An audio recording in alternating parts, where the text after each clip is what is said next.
मी भारतीय वैद्यकीय महाविद्यालय आणि रुग्णालय सांगली इथे शरीर रचना शास्त्र विभाग म्हणून कार्यरत आहे।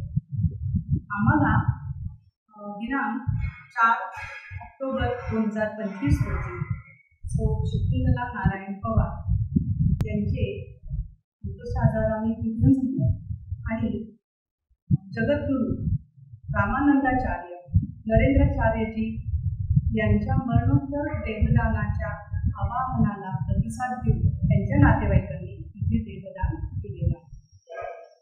जगद्गुरू रामानंदाचार्य नरेंद्राचार्यजी यांच्या प्रेरणेने आमच्या महाविद्यालयाला प्राप्त झालेलं 31वं मरणोत्तर देहदान, तसेच त्यांच्या प्रेरणेने आमच्या महाविद्यालयाकडे आतापर्यंत 150 ते 200 लोकांनी देहदानाचा संकल्प करून तसं इच्छाबद्धही बोलून दिला।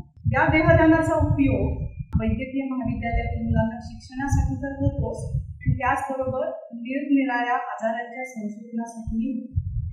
त्याच्यासाठी मी वैद्यकीय महाविद्यालयाच्या वतीने जगद्गुरू रामानंदाचार्य नरेंद्राचार्यजी तसेच कैलासवासी सौ शकुंतलाताई पवार आणि सगळे नातेवाईक यांचे अतिशय मनापासून आभार मानले।